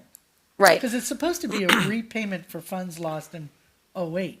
That was the initial driver. At this point, it's just them trying to find a way to fully fund the obligations that have been made. So yeah, there's no end in sight, nor is there certainly any expectation that this is going to go down. The legislature actually is involved in setting the STRS rate, and so that's why that one does actually stay more stable, because it's harder to make a change to it, and there are caps as to how much that can change year over year. PERS is set by the board, and they are just doing what they can to try to fully fund the promises that have already been made. The board of PERS. Yes, not locally here and not Right. CDE, but the PERS board. That's Yeah. right. So just as context, I know at least like the LA County employment system, their retirees, I think it's like 24%. So we're not the only ones paying crazy amounts because of a huge decline number of years ago, but it's not back pay. It's because Right.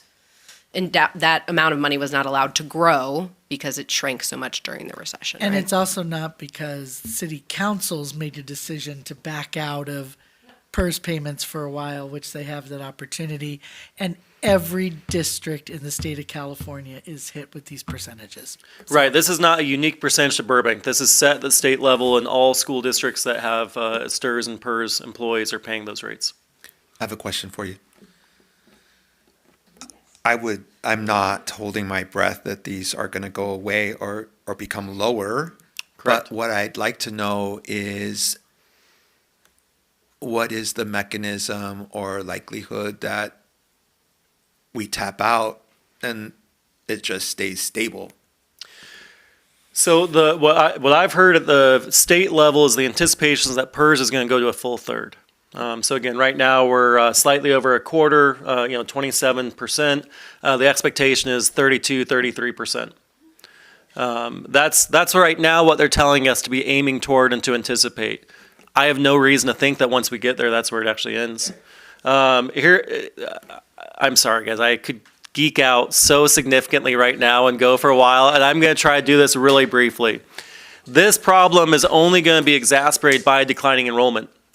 As we have more individuals whose promises have been made to, who made and deserve to have their retirement and longer lives for retirees, and now we have fewer employees because of declining enrollment. We have, again, across the entire state, significant enrollment declines. It means that we have fewer staff who will be able to pay into to make this principal balance complete.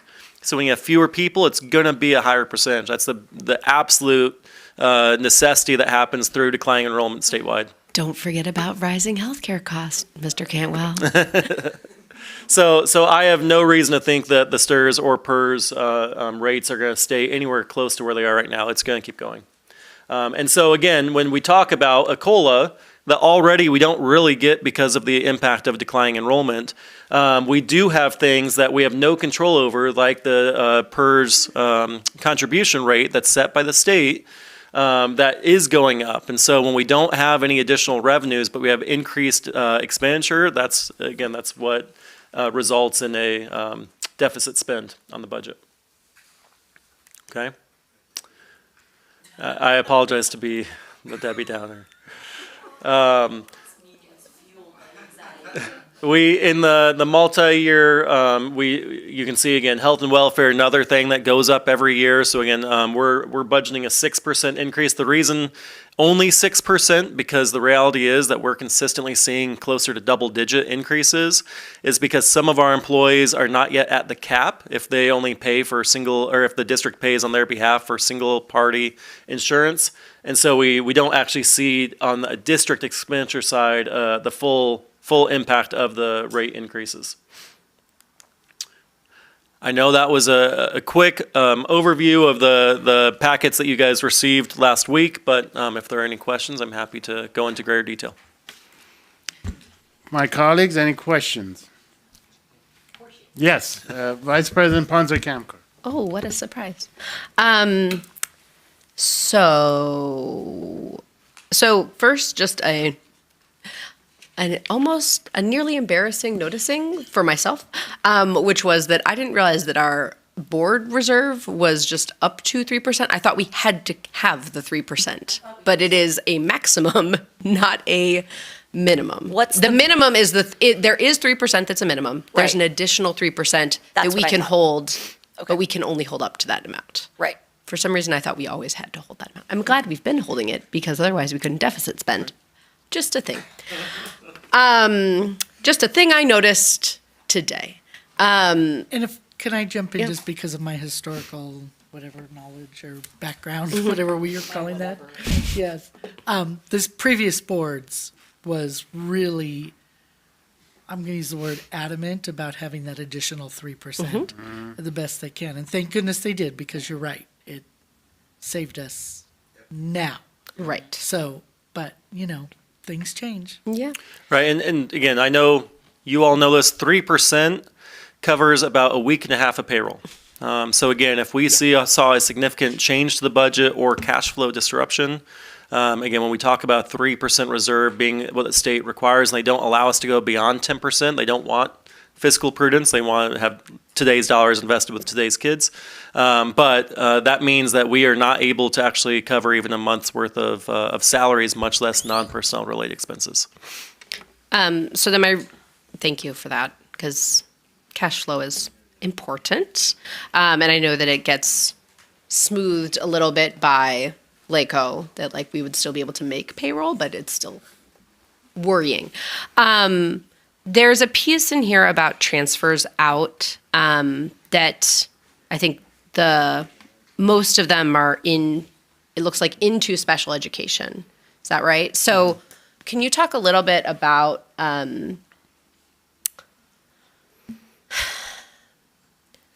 is that generally for that? So it's for special education services. I make up that also any settlements that we have come from general fund, essentially through that special education fund. Is that right? And how do you budget for that? Because some of it is really unforeseen kind of expenses. Is the question specifically how do we budget for legal settlements? No, but just that So- 33 million that's special Right, ed on top of what's in our special education budget, right? So the old antiquated term was the encroachment, the extent to which special education encroached in the general fund. That's not a term that we prefer to use, because again, special ed kiddos obviously are kiddos, and we know the funding that we receive is to make sure that they get the services they need. But it is a significant general fund contribution that's made because we do not receive adequate funding from the federal or the state level to meet the needs of our kiddos. And again, this is not an issue unique to Burbank. It's every district in the state, because we are woefully underfunded for special education. So when you look at all of the funding we receive for special education, again, we have a deficit. We don't have adequate funding in the order of magnitude of 33 million, over 30 million. That has increased over the past few years. Certainly an element of that is some of our settlements, but again, the settlements were able to budget a level of continuity year over year, and when there is a unique outlier year, that's something that is why we do mid-year adjustments. Clerk Tabbitt, and then Dr. Weisberg. Go ahead. Dr. Weisberg. I know this is sort of a huge hypothetical, and we don't yet know what kind of funding we are going to lose on a federal level. So this is a supreme hypothetical, but my understanding is the most of it will probably come from special education. Am I wrong? Well, the two primary ways that we're funded in the general fund by the federal government is special education and then the title programs. Right. And so that's, again, funding that's serving our most vulnerable population, students with special needs and students who are low income and English learners. Empathy personified. So if that ends up happening, is there, I mean, without starting to cry and say, what do we do? Have we started having conversations? I mean, it may be sort of an impossible to have conversations about all the what ifs fiscally that we might be facing, but I do think that there is a high likelihood that this will happen. Yeah. How do we cover that gap? Where does it come from? What? Yeah, so this is where, again, I'm sorry for if this is unprofessional or inappropriate, but this is where I want to just keep singing Dr. Abdelhamid's praises, because historically we would just say, I don't know. I don't know where it's going to come from, and we don't have the ability to really do scenario planning. With the budget systems that she's created, she is right now, we just were talking about this week in cabinet, is doing a whole bunch of different scenario planning and saying, okay, if we see this level of a cut, how much is that going to be? Where would the places be easiest to pull from? And so that's the sort of work that she and her team are doing right now, is those various scenario plans. I can't, it'd be inappropriate to present any of those tonight, but I can assure you that that is the work that we're now able to do, something that was not capable historically. I will just share with you that we are all losing sleep over the scenario you just described, and we've been talking about that in cabinet. And I'm not surprised. You're not going to be surprised either. But our director of fiscal was already working on putting scenarios together so that we would have a starting point to begin discussions if we need to go down that road.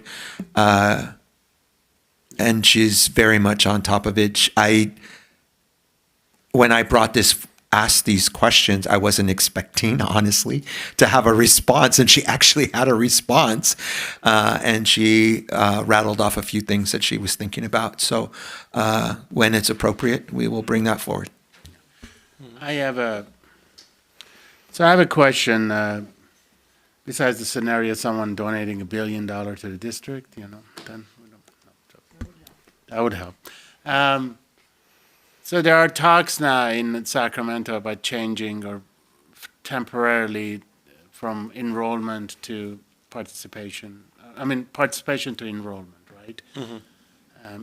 If that happens, and what was the word you used? Hypothetical? Huge hypothetical. If that happens, what are we seeing in the numbers change? Yeah, so unfortunately right now, the larger issue is the underfunding of education. Because unless we resolve that, unless we actually realize that Prop 98 was never meant to be the funding level, it was meant to be the minimum funding levels, then the way that we divvy up the pie doesn't actually help anyone in education. And so what they're talking about right now is a piece of it, which is, again, just to make sure we're all on the same page. Right now, we are funded based on attendance, which means that we have to staff based on enrollment. If we have 14,000 kiddos in our school, we are going to purchase equipment, supplies, materials, and we're going to staff based on 14,000 kiddos, but we're only funded for the 13,300 who show up in a given day. And so when they talk about funding based on enrollment, that'd be great if they actually were going to increase our funding by those 700 additional kids. But right now, that's not what they're talking about. They're only talking about the way they divvy up this pie, which would mean we get less per kiddo than we currently are getting, but it's being divided out where it's not penalizing districts that have particularly chronic absenteeism. Yeah. We actually have a relatively good absenteeism rate. We are funded right now at about 94% of enrollment, our ADA to enrollment ratio, 94.5 actually last year, and that's much higher than many of our neighboring districts that are closer to the 90, 91%. COVID dropped almost all of us below 90%, and we're all struggling to get back to that goal of 95 to 96. We're getting there a lot quicker than most other districts. But to your point, so again, that would actually harm us if they did start using enrollment. It'd help a district like LA Unified that's at, I think, 90 right now, but it'd hurt a district like us that's having so many initiatives to try to improve attendance. So I hope that if this language is coming forward, because, some of our representatives have been hinting us on this, maybe we can put a clause in there with exceptions. If the districts, because you are right, that was my concern, right? We will be hurting. Right. Some districts, it would not affect them. Yeah, we've been asking for that for Yeah, a long time, right, yeah. is the problem. Exactly. Well, it's that plus actually, again, having a commensurate increase in funding. Yeah. It's not having the shell game that the legislature did this past year to underfund Prop 98 to not actually meet its promise. That's what AXA right now is currently suing our governor and legislature for. So. Yeah, I think we all assumed that if we got funded on enrollment, it would be based on at least the same funding level, if not. I did, like a dummy. Yeah. Thanks, Mr. Cantwell. Helpful, as always. Thank you. Any other questions? No. All right, can I get a motion and a second, please? Second. Motion moved by Vice President Ponce Camcart, seconded by Dr. Weisberg. All in favor, say aye. Aye. Aye, motion passes 5-0.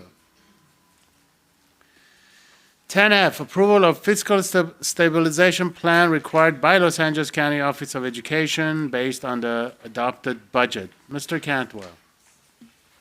This is that item that I mentioned a moment ago that's necessary in order for us to end our third year with $4,000 over that 3%. The good news is that we actually have not added positions from what you saw in December. Again, what we keep saying is that this is very difficult news that, again, we have this deficit, but we are planning appropriately right now. We're not seeing a need for drastic changes from where we were 6 months ago to what it's looking like right now. And so these are reductions that will be necessary to implement for next year, but these are ones that will be based on declining enrollment largely. And so, again, we're able to reduce the budget next year based on the staffing plan. So, in other words, next year when you do this again, those numbers will look different because of the reductions. No, the budget is already, the multi-year is already assuming that these are going to be moving forward. So Okay. if we, if we did not, so an example is that this fiscal stabilization plan had elementary PE listed for this coming school year. We had said that if we want to fund elementary PE, we're going to have to find a reduction somewhere else because it's already assumed that that was going to be going away. So exactly, and so that's what we're saying is that our budget is assuming in those out years that we're executing this plan. If we don't execute this plan, then we're going to have to find a reduction somewhere else in order to avoid a reduction here. Vice President Ponce Camcart. Two questions. So, under certificated, E was one thing that we were going to be doing, we would have done this year, and both of the items under BASA. Is that right? Those were the ones that we wanted to do over the summer? Those are the ones that would have been the August 15th, that's right. And then I know last year around this time, we had conversations with LACO, and they asked to cut more. Have you previewed this with them, and do we think this is going to move forward as is? Yeah, we've been working very closely with our fiscal advisor, and they have given us the green light that this is a positive certified budget. Great, thank you. Can I just add one thing? Yes, Superintendent. I know it's been really difficult the last 2 years with all the cuts we've had to make. It's been difficult on everyone. It's hard for the community to hear. It's hard for teachers. It's hard for classified staff. It's hard for everyone that's sitting at this table. But I will tell you that we're definitely making the right decisions. And although this has been really hard, we are doing everything we need to do to make sure we're in a good place financially for our district. I know that Vice President Ponce Camcart and Clerk Tabbitt were with me, but we have school districts in 15-mile radius that are laying off 150 employees and more. And we have been trying very, very diligently and strategically to make the cuts we need to for our budget in a way that's thoughtful and a way that is the best that we can do for our kiddos. So I just felt the need to say that.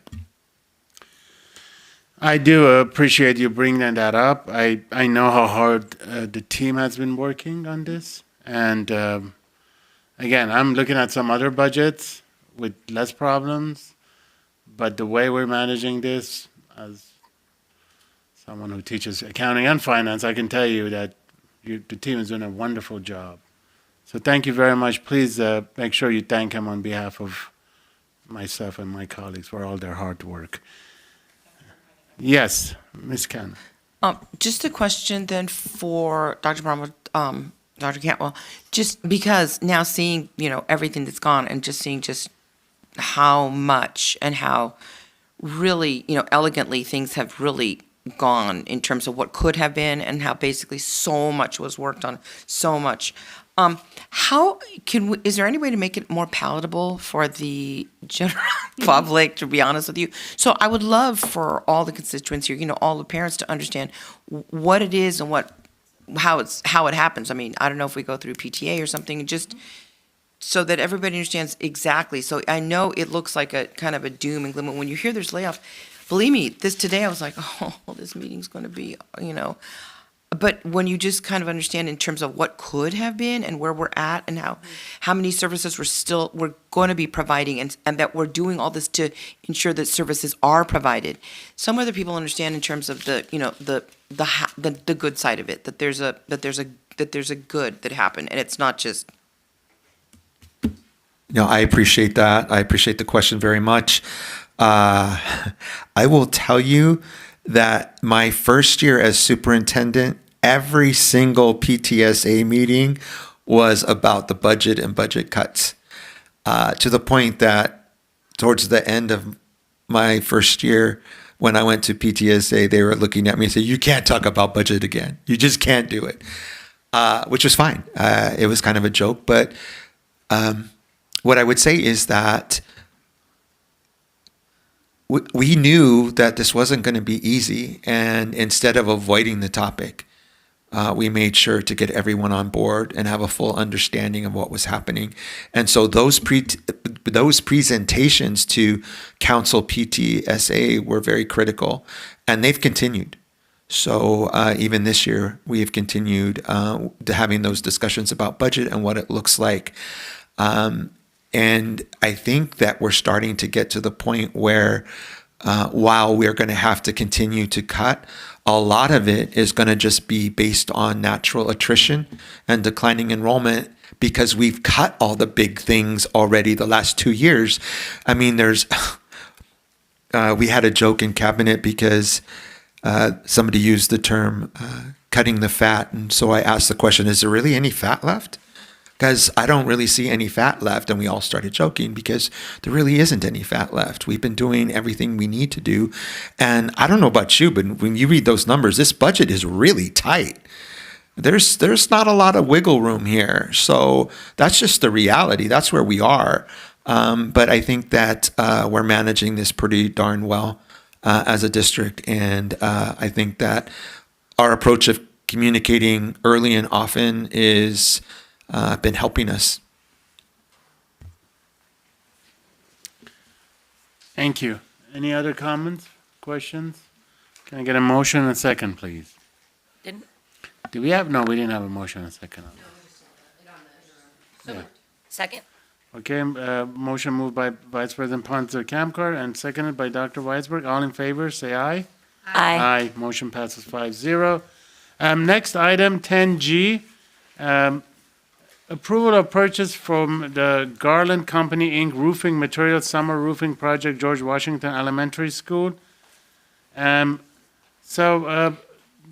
Cantwell and Dr. Paramo, so since these items 10G to 10AA are, you want to explain why we're putting them all in one bundle for one motion? You want to go one by one? You guys want to go one by one on each? It's not that we want to go. It's not that we want to go. It should be done that way so that it's open and transparent, as these are all spending bond money. Okay.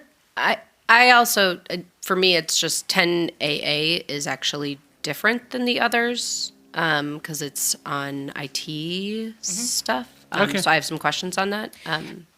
Yeah, and I would just say, agreed about the 10AA, but for the rest of them, if we're not having a discussion about each one of those, I'm not sure that there's added transparency if we vote one by one. Like, if we're having discussion, absolutely. But, as somebody who's opened every one of them and read through them, I'm not, and I'm totally open to hearing what added transparency you think comes from going through and voting if we're not having conversation about each item. I think it was just a habit I didn't want to get into. Once we start something, it might, other times, it might go that direction. I hear that. We could look at it as a case-by-case basis. That's but fine with me. I just didn't want to set precedents for something Yeah, that I wouldn't want to do that either. that I thought should be just, I know we're going to go through them fast, and it seems like we're not paying attention or whatever else, but Okay, so case by cases, what do my colleagues wish? You want to go, I'll go with what the board wants to do. which will be, what, 10G to what? Yeah, so 10G, so what I'd like to do is I can make the motion, I can move to approve 10G through 10Z then, I would assume, which are our roofing projects. And I would love for Mr. Cantwell to explain, because there's two different parts to this. This is the purchase of roofing materials, and then it's also the bids for completing the work. So I think it's important that we know those two things. So I can also, how about I do the roofing materials first? How about we split it into those two things? So I move that we approve 10G through 10P, which are approval of purchase from the Garland Company for roofing materials. I do, that's great, but I want to talk about this for a second because I spent some time with Mr. Maxwell, who really explained that it is actually a great cost-saving method to purchase the materials. And Yeah, from Mr. what you Maxwell, you want explained to me- come up and, You don't need to, it's okay. come but on, you're you were you're explaining that famous, it's a everyone wants to see cost-saving, you, come on up. a cost-saving method to purchase just the here for the party. materials and do the work Yes, Mr. President, members of the contract board. separately. Board Member Tabbitt and myself had a few opportunities yesterday to get together. She was at the office for some other issues. And so we're purchasing the material through what's called our CMAS contract. What that does is allows us to buy it as a district. By buying the material this early in advance, it also gives us a great opportunity to save on freight. The freight is very expensive. This will come by rail. That'll be the most inexpensive freight. So it's going to be a very large cost savings to the district. And also, it doesn't allow the contractor to mark the price up. So that's kind of where we're at. Does that help explain it? I have a question though. If, since we have each one, so each one is just for the school, but we're making the purchase though, are we putting it into one big thing, one big purchase, so that, do we get any discount of making a gigantic purchase like that? Or is it, we have to do each individual purchase for each school? It's, Member Cano, I'm sorry. It's all, it's basically, it was a lump sum. Okay. We're getting a very good volume price. Okay. Correct. And then we broke them up individually for Got pricing it. of each school.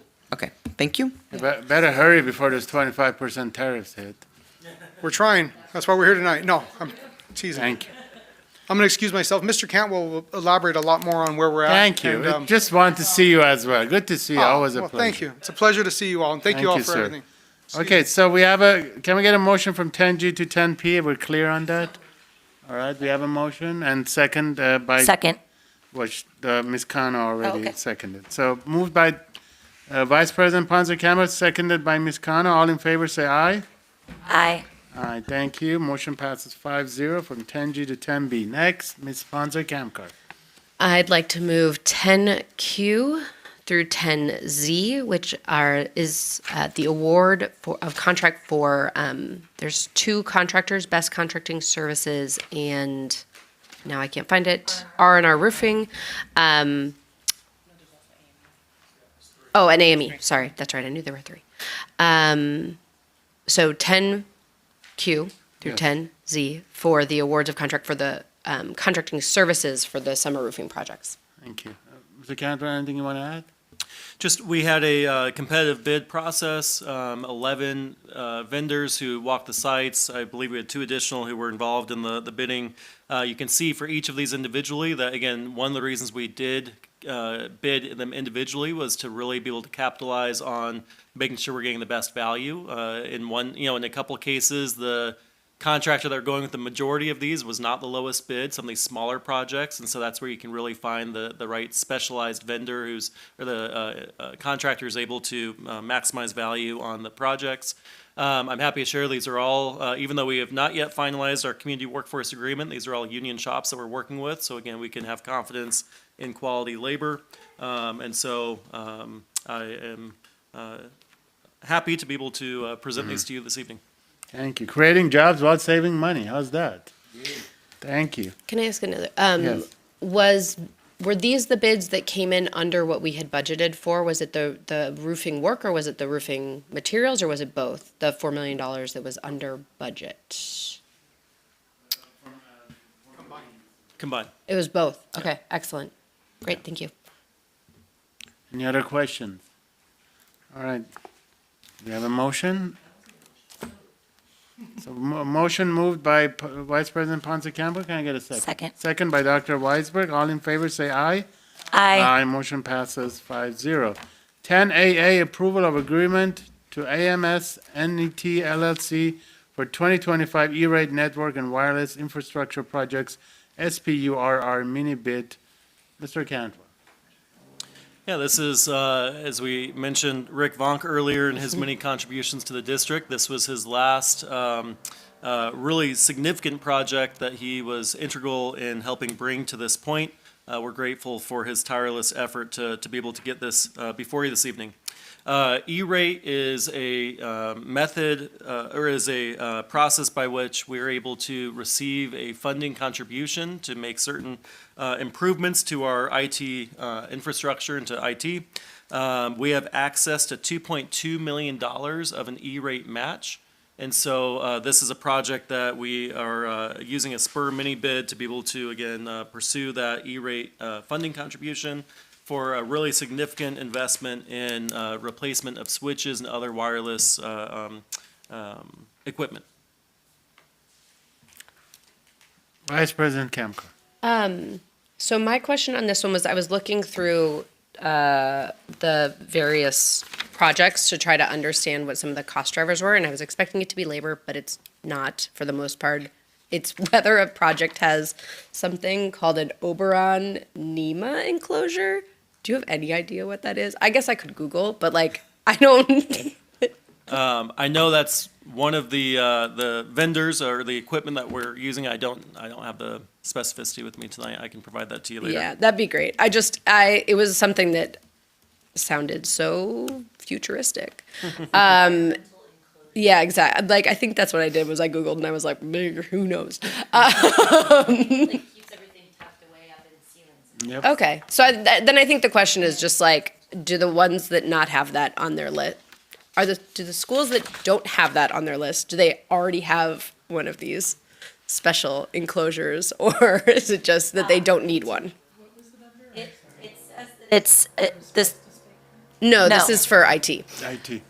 This is NEMA is National Electrical Manufacturers Association, so it's meets their standards to protect against personal access to hazardous parts and additional type-dependent designated environmental conditions, obviously.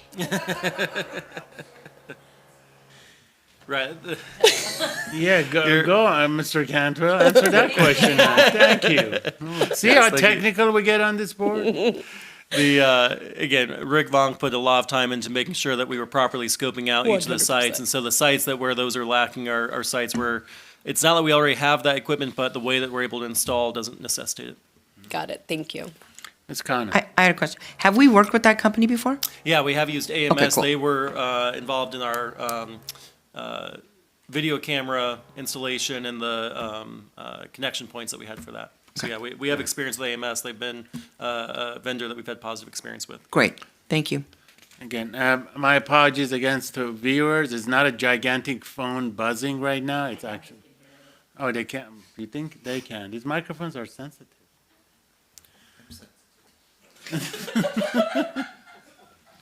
I hope your feelings are not hurt by that background noise, Dr. Paramo. Sounds like a gigantic phone vibrating. All right, can I get a motion and a second, please? So moved. Dr. Weisberg and seconded by Vice President Ponce Camcar. All in favor, say aye. Aye. Motion passes 5-0. 10AB 2025 California School Board Association Delegates Assembly Election, Sub-Region 23A. Dr. Paramo. Yes, sir. You have a ballot in front of you, and as a board, you are welcome to select either Kathleen Cross or Dr. Gary Scott. Yes, both. Both, or do a write-in if you want, right? You can also do a write-in. That is your choice. I'm okay with that. Anyone interested in a write-in? I would be interested in a write-in. Yeah, we should. What was the last time we had? We should have representation, but Thank you. I would like to nominate as our write-in candidate, Dr. Emily Weisberg. thank you. All right, we have a motion to nominate Dr. Weisberg as a write-in, as one of the write-ins, right? Yes, that means we only get one. One, yes. And then seconded by Vice President Ponce Camcar. All in favor, say aye. Aye. Congratulations, Dr. Weisberg. Thank you so Can you much. put a write-in, please? Now we got to vote for one of the other two. I think that if you do that, you'll dilute the impact of being able to have Dr. One write-in. Weisberg. So I would just do the write-in only. That would be my suggestion. I mean, our individual votes aren't counted. It's each board, and I screwed Yeah. up the paperwork. This is something I very much want to do. I will have an opportunity to do it again, to run again in 2 years, and then I will not screw it up. But you are a write-in. Yeah, you can write me in, but the other two boards won't, which means it's, Oh, we've been campaigning for you. I mean, we can do it. I'm just explaining to you, it's not like five votes for me, it's one vote for me. So I'm down to do it, and it certainly is not a bad idea. I just wanted to explain why my name didn't appear, but it will when I can try to do this again in 2026. But So we have a write-in for Dr. Weisberg. All in favor, say aye. Sure. Aye, we already voted on that. Okay, so that's it? Well, we have, oh yeah, okay. And that's all we're voting. Thank you. All right. All right, consent agenda. Can I get a board member to pull any items, or is anything for separate consideration? All right, can I get a motion then? Items 11A through 11I. Second. A motion by Vice President Ponce Camcourt, second by Dr. Weisberg. All in favor, say aye. Aye. Motion passes aye unanimously. Now, retirement. We have one retirement.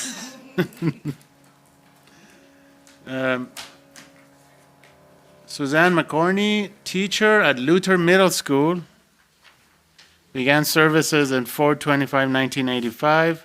Thank you very much for all years of service. We will miss you. With that said, reports from board members.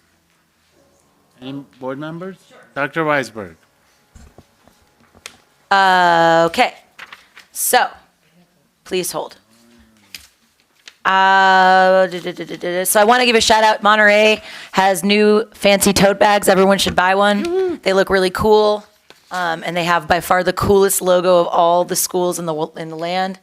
They do. They involve panthers and skulls, and it's hardcore. Strong, yeah, very metal. A couple of thank yous. I wanted to just quickly say thank you to Jacob Flores and the whole WASC team at Burbank High School for doing, by all accounts, a truly exemplary job of getting our WASC accreditation. That is, for anybody who has gone through that process, it is a nightmare and takes a lot of work on top of everything else you do. So just a thank you to Jacob and his entire team.